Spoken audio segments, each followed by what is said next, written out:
नमस्कार साथियों, आप सभी कैसे हैं? अच्छे होंगे। तो राजस्थान के अंदर बजट घोषित हुआ है, उसके संदर्भ में और नई भर्तियां आने वाली हैं उसके संदर्भ में ये वीडियो रहेगा। विशेष रूप से उन सभी विद्यार्थियों के लिए ये बजट जो महत्वपूर्ण है या नहीं है, जो तैयारियां कर रहे हैं, जो बेरोजगार हैं। देखो साथियों, लैब असिस्टेंट की वैकेंसी हो, चाहे फर्स्ट ग्रेड की शिक्षा विभाग, चिकित्सा विभाग, कोई भी डिपार्टमेंट हो, सबको यही उम्मीद थी कि जो ये बजट घोषित होगा उसके अंदर वैकेंसियों का एक पिटारा निकलेगा। क्योंकि बजट आने से पहले मुख्यमंत्री अशोक गहलोत ने यह घोषणा की थी कि आने वाले बजट में या आने वाले टाइम में 1 लाख वैकेंसियां निकालेंगे। तो इस बजट से आपको क्या फायदा हुआ है, क्या नुकसान हुआ है, अब देखो इस वीडियो को देखते हैं आगे। देखो यहाँ पर बजट आने से पहले एक टाइटल था, क्या था साथियों? एक तो था यहाँ पर बचत, राहत और बढ़त। तो इसको मानते हुए सब यही आशा रख रहे थे कि वैकेंसियों का पिटारा निकलेगा। उसके बाद में इस बजट के अंदर मैं आपको बता दूं, और इसमें 9 नंबर यानी कि 9 नंबर पॉइंट है एक, यानी कि 11 नंबर पेज नंबर बजट के अंदर इसमें एक पॉइंट दिया हुआ है। तो इस पॉइंट के संदर्भ में बता दूं, यानी कि युवाओं को सरकारी क्षेत्र में रोजगार के अधिकाधिक अवसर उपलब्ध कराने के लिए हमारे 4 वर्ष कार्यकाल में 1,42,000 से अधिक नियुक्तियां हैं वो की जा चुकी हैं। यानी कि 1,42,000 ज्वाइनिंग दी जा चुकी है और 1,81,000 से अधिक हैं वो प्रक्रियाधीन है, यानी कि इनकी अभी ज्वाइनिंग नहीं हुई है। इसी प्रकार यानी कि मेरे द्वारा सरकारी पदों पर नियुक्ति करने की घोषणा के विरुद्ध 3,23,000 से अधिक पदों पर नियुक्तियां की जा रही है। ये भी यहाँ पर पॉइंट लिखा हुआ है। अब आगामी वर्ष, यानी कि यहाँ पर लिखा हुआ है आगामी वर्ष। आगामी वर्ष कौन सा होगा? जो ये बजट घोषित हुआ उसके बाद वाला, यानी कि इसके बाद वाला, मतलब इसके बाद वाला समय, यानी कि बजट घोषित हुआ है 2023 और 2024 वाला, ये आगामी वर्ष होगा। यानी कि 2023 और 2024 में रिक्त होने वाले पदों पर, यहां पर अंडरलाइन देखना, रिक्त होने वाले पद, यानी कि जो भी जिस भी डिपार्टमेंट के अंदर रिक्त पद हैं उसमें प्राथमिकता से भर्तियां की जाएगी। यानी कि बजट के अंदर ऐसा नहीं लिखा हुआ कि भर्तियां नहीं निकालेंगे, और स्पेशल रूप से कोई भी डिपार्टमेंट की वैकेंसियों के बारे में भी नहीं बताया। और वैसे हर बजट के अंदर ऐसे बताया जाता है कि अब की बार इस विभाग के अंदर, इस डिपार्टमेंट में इतनी इतनी वैकेंसियां निकालेंगे, लेकिन इसमें अब की बार ऐसा कुछ भी नहीं बताया। तो एक डीमोटिवेट की तरह अपने को तो लगता है, यानी कि निराशा तो होती है, क्योंकि ये सरकार का अंतिम बजट था और इसके बजट के अंदर ऐसी कोई स्पेशल वैकेंसी का नहीं लिखा हुआ है। तो आशा करते हैं कि वैकेंसियां जल्दी निकाल दें, क्योंकि यहां पर एक पॉइंट लिखा हुआ है जो रिक्त पदों पर प्राथमिकता से भर्तियां हैं वो की जाएगी, यहां पर ये पॉइंट लिखा हुआ है। और डिमांड भी हो रही है, बेरोजगार जो भी साथी हैं उनकी डिमांड भी हो रही है कि मुख्यमंत्री जल्द से जल्द घोषणा करें। अब घोषणा भी कर सकते हैं क्योंकि ये अंतिम या फिर चुनावी वर्ष है, और इसमें घोषणा करेंगे तो सरकार को ही बेनिफिट होगा। तो ये भी आशा है। तो आप अपनी तैयारी बिल्कुल ना छोड़ें। उसके साथ साथ मैं आपको आशीष जी सर हमारे साथ में, तो आशीष जी भी अपनी जो भी जानकारी है वो आप तक प्रदान करेंगे। तो आशीष जी स्वागत है, बताइए कुछ बजट के बारे में या आने वाली भर्तियों के बारे में। सबसे पहले धन्यवाद बीएल डूडी सर। वैसे वाइट ने वैसे बजट 2023-24 में अधिकांश युवाओं को आशा थी कि ये बजट हम युवाओं को केंद्रित करेगा, यानी गवर्नमेंट ये चाहेगी कि हम कैसे भी करके युवाओं को आकर्षित करें और वापस सत्ता में आए। लेकिन डायरेक्ट रूप से देखें बजट में ऐसा कुछ था भी नहीं। जो एस्पिरेंट ये सोच के बैठे थे कि नई भर्ती आएगी हर विभाग में, भले हम कृषि विभाग की बात करें, भले शिक्षा विभाग, भले चिकित्सा विभाग, लेकिन प्रत्यक्ष रूप से वैकेंसी के बारे में इस बजट में जिक्र किया गया नहीं है। फिर भी यदि मैं मेरे विचार रखूं, आप इस बजट की बात करें या बजट से पहले, मतलब 2019-20 जब से आप पढ़ रहे हो, आपके मन में एक मुख्य मोटो बना हुआ है कि कैसे भी करके हम एक गवर्नमेंट जॉब को पाए। लेकिन आप इस बजट के बाद ये सोच रहे हो कि बजट में किसी भी प्रकार की वैकेंसी का जिक्र है नहीं, तो हम क्या करें, कुछ समय के लिए घर चले जाएं या चीज़ों को छोड़ के किसी और कार्य में लग जाए, क्योंकि हम सुन रहे कि अधिकांश हमारे साथ जुड़े हुए या हमारे साथ तैयारी करने वाले बोल रहे कि 3-4 साल भर्तियाँ आएगी नहीं, अब चले जाते हैं। तो मैं ये कहूँगा कि जो ये सोच रहे हैं कि हमें गिव अप करना चाहिए, चले जाना चाहिए और जब वैकेंसी आएगी तब हम वापस आएंगे और आगे तैयारी करेंगे, तो ये सबसे बड़ी मूर्खतापूर्ण लिया गया निर्णय है। मैं अक्सर कहता हूँ कि जीत की तैयारी हमेशा पहले से की जाती है। अधिकांश बच्चे इसलिए सिलेक्ट नहीं हो पाते क्योंकि वो बरसाती मेढक है।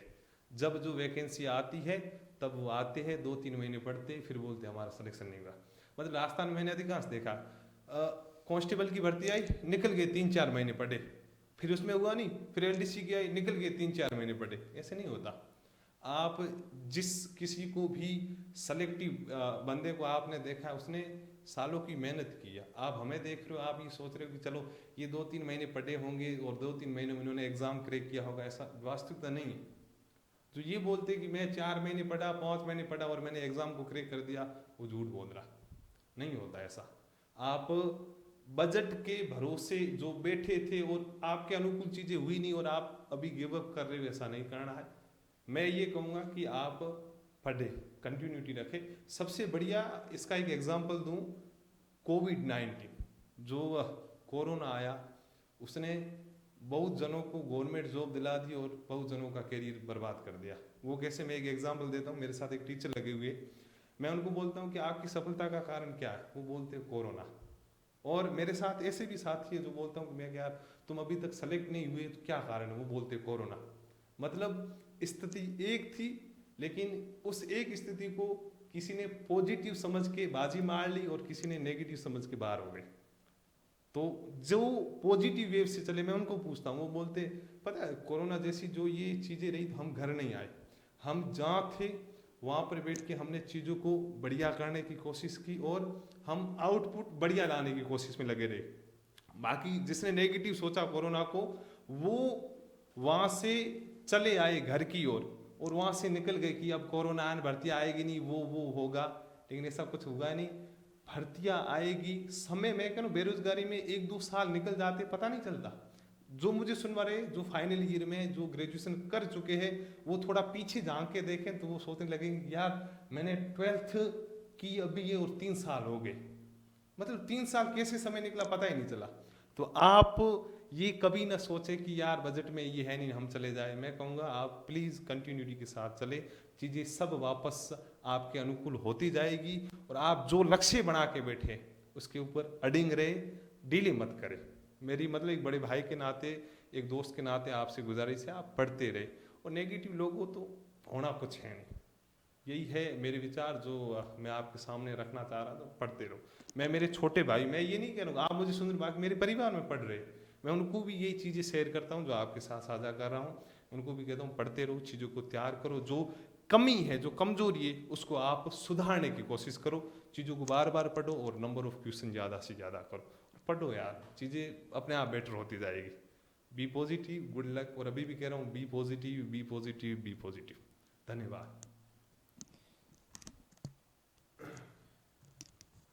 बिल्कुल आशीष जी, जो आपने बात बताई है वो काफ़ी हद तक सकारात्मक बात है और विद्यार्थियों के लिए फ़ायदेमंद भी है, मेरे अपने साथियों के लिए जो अपने भाई की तरह ही है, अपने परिवार की तरह ही है।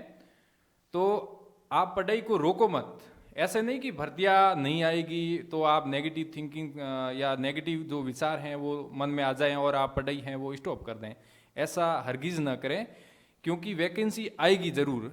ये तो है ना, वैकेंसी आएगी ज़रूर, लेट हो सकती है, देर हो सकती है, लेकिन अंधेर नहीं है, वैकेंसी ज़रूर आएगी। लक्ष्य एक रखो और उसके प्रति अपनी निरंतरता से तैयारी करते रहो, सफलता तभी मिलेगी।